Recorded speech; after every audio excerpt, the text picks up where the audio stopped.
Saya pernah didebat sama salah satu kelompok ormas tertentu. Pak Baha, apa alasannya orang NU kalau megang istrinya itu kok batal gitu?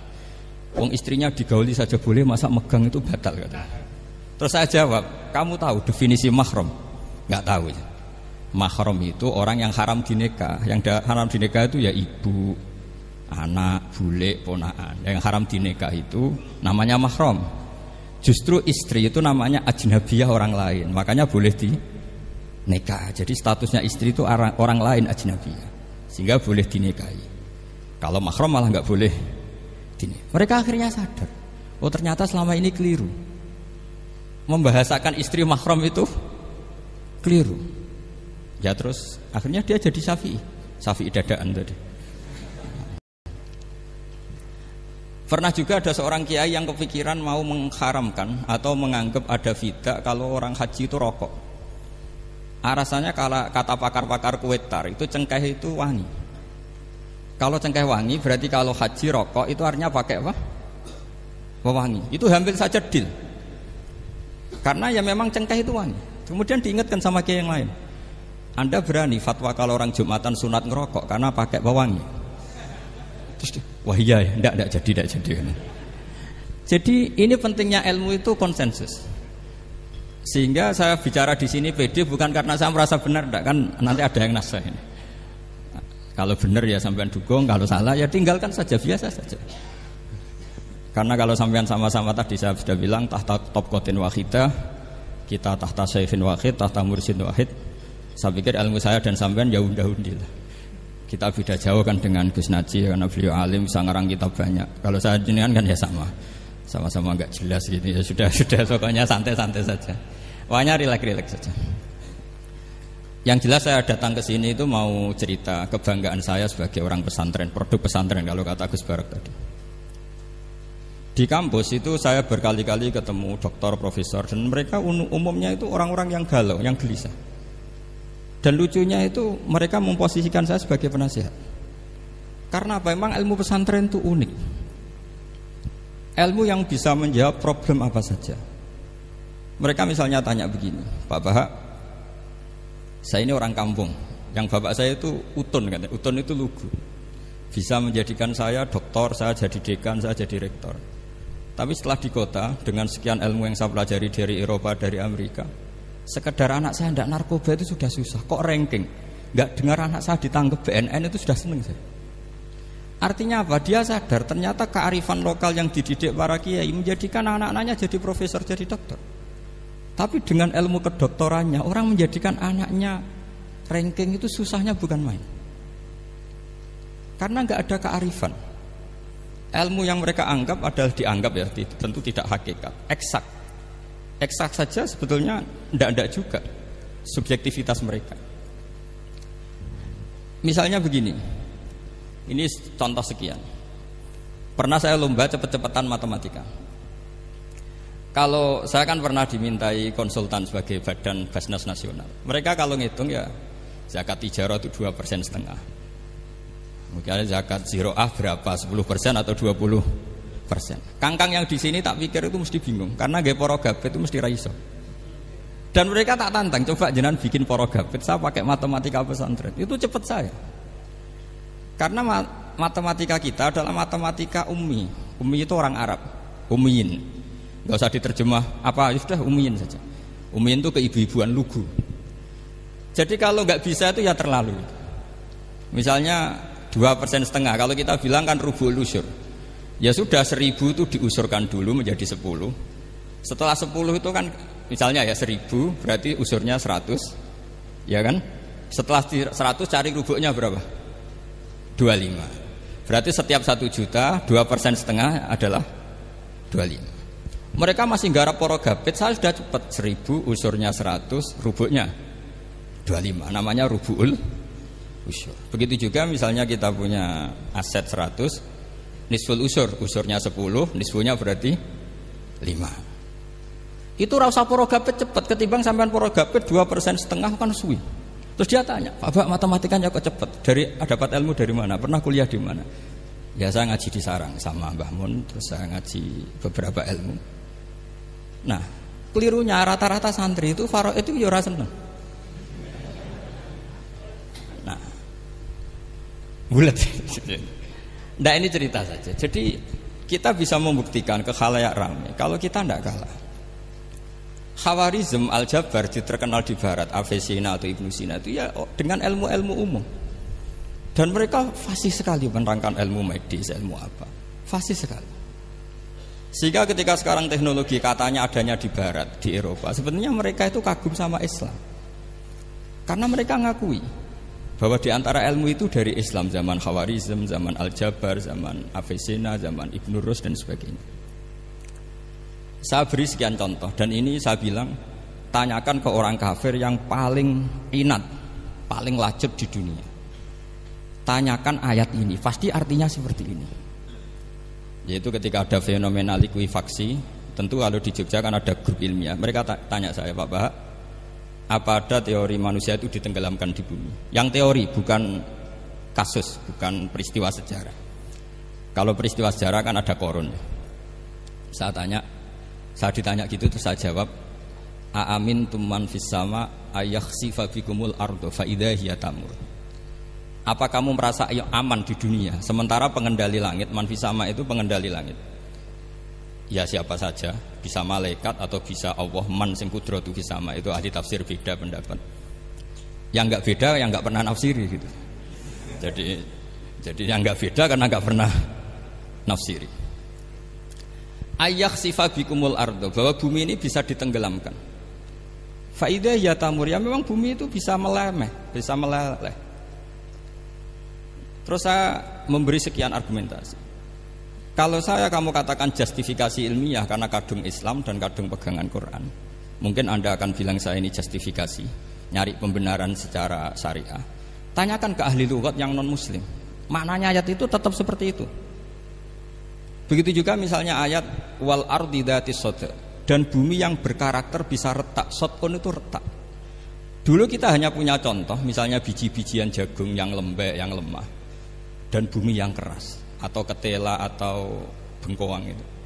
Ternyata dengan segala kelemahan ini, biji-bijian ini bisa merekah, dan buminya yang ngalah memberi ruang. Dulu ulama hanya nyontohkan tadi. Misalnya kalkhinto apa saja yang bisa bumi mengalah dengan proses tumbuhnya tanaman. Tapi itu kan qaulul mufassir. Kenangan saya ngaji Yai, makanya saya bangga sekali sebagai murid beliau. Saya memberi gelar beliau al-faqih al-mufassir. Faqih betul karena beliau putra Abu Zubair yang ma'ruf bil fiqhi.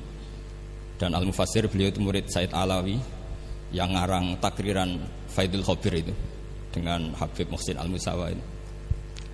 Ini penting, sanad kita ini penting. Dan kita insya Allah sebagai murid tidak akan merusak sanad itu. Yang merusak sanad itu gurunya alim, baik guru alim terus kita bodoh, itu merusak sanad itu. Saya masih ingat didawi Mbah Mun, wong jagoan merusak sanad. Ibnu Hajar Al-Asqalani ngalim-ngalimi wong, di murid Zakaria Al-Ansori. Beliau di murid Ibnu Hajar terus di murid Fathul Mu'in. Jadi kiai nak di murid ngalim itu yo isen hak katanya. Nah kita berlomba-lomba supaya gak ngisin-ngisinin kiai. Ya ini kan kompetisi. Kalau gak kasih alim ya ngaku alim saja lah supaya ya gak apa-apa. Ya cukup lah kalau di daerah masing-masing kan. Saya pernah sama satu temen itu, Gus kula wis ngalim kok iso. Kula niku tiyang Sragen. Urip kula teng kaki Joko Samudra. Jadi kok kula ngeten iki pun alim.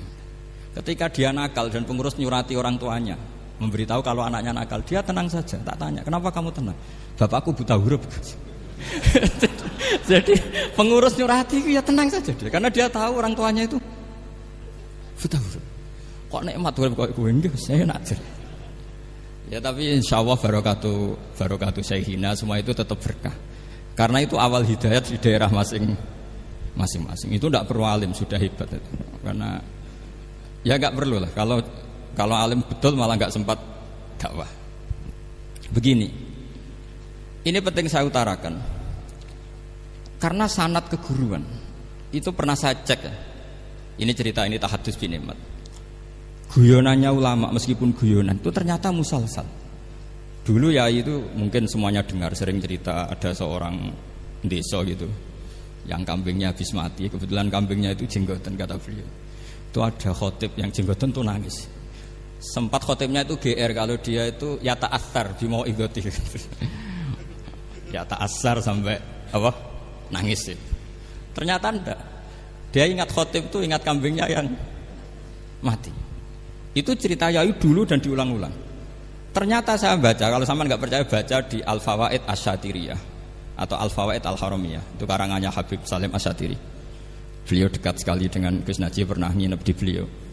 Itu di karangan beliau sampai cek nanti di qauluhu ta'ala lau adzibannahu adzaban sadidan aw la asfahannahu aw la ya'tiyanni bisultanim. Itu kata beliau begini. Adzaban sadidan itu orang dihidupkan atau didomisilikan di daerah yang enggak sejenis. Itu tersiksa sekali. Terus di situ beliau cerita, dulu itu ada orang alim alamah hamilul Quran itu di penjara. Karena ketemu orang sejenis santri-santri yang kebetulan itu ada kios politik itu atau gerakan politik. Itu di penjara itu asik saja. Bahkan banyak alumni penjara itu udah hafal Quran. Yang sebelum hafal ada yang bebas, nggak mau bebas karena ingin meneruskan hafalan dengan saking keramatnya tadi orang alim yang hafal Quran. Suatu nanti kalau nggak percaya nanti dicek. Kitab itu sekarang gampang didapatkan. Al-Fawaid apa? Asyatiriyah atau Al-Fawaid Al-Haramiyah itu namanya itu. Itu ternyata terus penguasa ini ngerti, ini di penjara kok happy-happy saja malah mulang Quran. Di penjara mek wong bedui sing ora roh wong alim ya ora roh kitab. Ternyata si bedui tadi pertama melihat syekh yang jenggotan tadi, ingatnya sama kambing tadi. Langsung dong, ya Allah saya ingin bebas. Artinya betapa tersiksanya orang dikumpulkan orang yang tidak sejen. Dan guyonan itu ada di Al-Fawaid Asyatiriyah. Betapa ini al-arwah junudun mujannada. Mbah Mun muridnya Sayyid Alawi pernah cerita itu, meskipun dengan analogi kias yang beda. Sayyid Habib Salim Asyatiri itu malah cerita itu ditadwin, dimudawankan, yaitu ditulis di kitab. Itu kan luar biasa. Dan saya punya kitab itu. Kemudian yang sama lagi adalah Yai sering berkeyakinan annal ardo kurawiyah. Meskipun sampean mungkin lihat di video-video nak bumi itu flat. Itu orang nggak mau mikir mungkin ya. Annal ardo kurawiyah. Saya percaya beliau karena beliau orang alim dan saya percaya teori falak. Kemudian saya cek di tafsirnya Imam Habib Satiri tadi di ayat watarol jibala tahsabuha jamidata wa hiya tamurru marras sahab, kata beliau annal ardo kurawiyah wa anna hadhil ardo tamurru kal jibal atau tamurru mamarul jibal marul jibal. Ketika dia ditanya apa alasannya, watarol jibala tahsabuha, kan ada kata tahsabuha. Tahsabu itu hasibah yahsabu husbanan. Kalau sebagian lughat hasibah yahsibu husbanan. Nah, itu sekarang kata beliau, itu sekarang. Kenapa itu sekarang? Idlah husbana hunaka. Kan ada mufassir yang mengatakan tamurru marras sahab itu nunggu di akhirat. Wa tarol jibala tahsabuha jamidata wa hiya tamurru marras sahab. Marras sahab itu nunggu nanti di akhirat. Tapi kata Habib Salim Asyatiri tidak di dunia. Idlah husbana hunalika itu akhirat maksudnya. Di akhirat husban itu artinya kan nyongko, ngiro. Di akhirat semuanya itu ilmul yakin, ainul yakin. Jadi kalau tahsabuha pasti di dunia karena adanya husban dugaan hanya ada di dunia. Lagi-lagi muwafaqah bainahu wa baina Habib Salim Asyatiri. Dan di situ detail sekali. Cara beliau nulis tafsir, pengalaman ngaji sama Sayyid Alawi, tanggalnya. Begitu juga saya dulu ngaji sama Yai. Banyak sekali diantaranya yang saya syukur sekali, yaitu tadi ulumul Quran.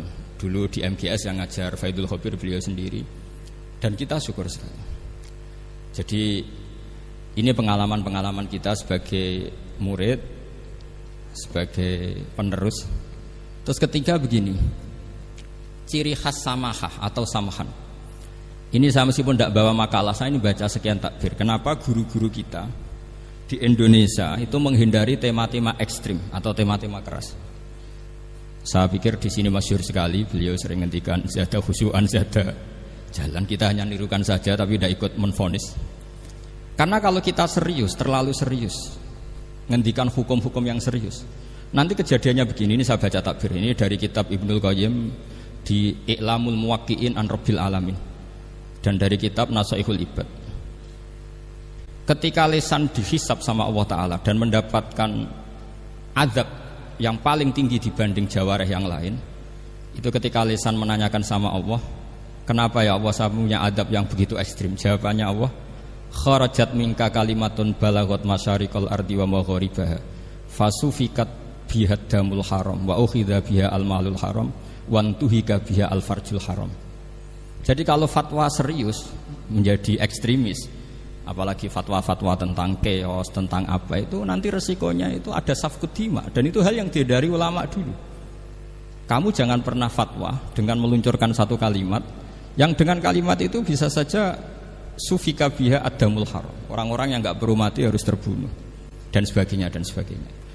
Kalau dalam Nasaihul Ibad redaksinya adalah kharajat minka kalimatun balagot masyariqal ardi wa maghariba. Ini kalau di kitab Ibnul Qayyim redaksinya itu ada seorang ulama yang ngeluh ketika habis ngajar Al-Hudud. Ha anadza, kata beliau, yuta'allamu minni ma tudrabu bihir riqab wa tuta'u bihil furuj wa tu'khadhu bihil huquq. Jadi sehingga dengan tradisi ulama kabiron an kabirin,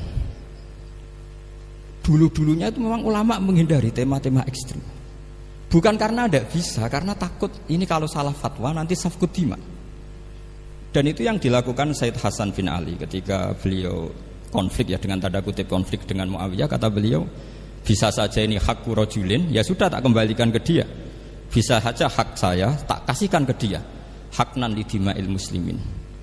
Tapi karena hukum itu adalah hukum yang sifatnya ijtihadiyah, beliau tetap menutup dengan makalah wa in adri la'allahu fitnatul lakum wa mata'un ilahin. Saya tidak tahu ini kayak apa, jangan-jangan ini hanya fitnah.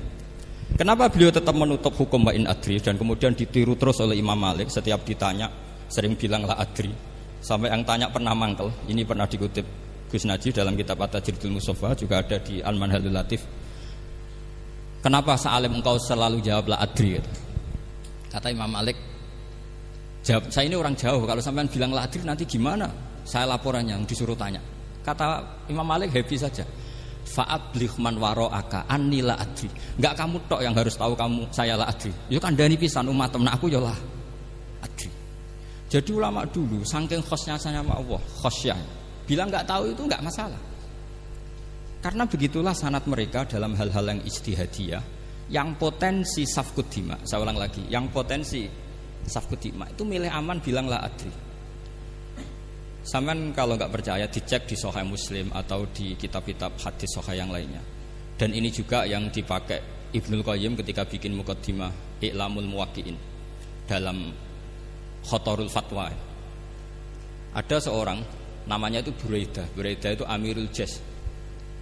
Itu setiap mau perang atau punya MOU dengan kelompok lain, kata Rasulullah, jika mereka menginginkan kamu ala antun zilahum ala hukmillah wa ala hukmi rasulillah fala tunzilhum ala hukmillah wa ala hukmi rasulillah. Ada redaksi yang fi dhimmatillah fi dhimmati rasulillah. Walakin anzilhum ala hukmi. Posisikan bahwa MOU itu atas nama kesepakatan kamu dan mereka. Fa innaka la tadri atusiba hukmallahi amla. Karena kamu tidak tahu apa kamu persis sebagaimana hukum Allah pada. Kamu tidak bisa misalnya secara fikih, misalnya ada Zaid ini kafir harbi, terus kamu bilang ini wajib diperangi karena kafir harbi. Oke, itu mungkin. Tapi masalahnya bisa saja khusus Zaid ini ada sunnatullah, ada ilmuwah yang mau diberi hidayat sehingga ada perlakuan khusus. Sampai lihat dalam Asra Badrin, itu yang ketangkap di Asra Badrin itu kan semuanya kafir harbi. Ini alhamdulillah ini beliau rawuh.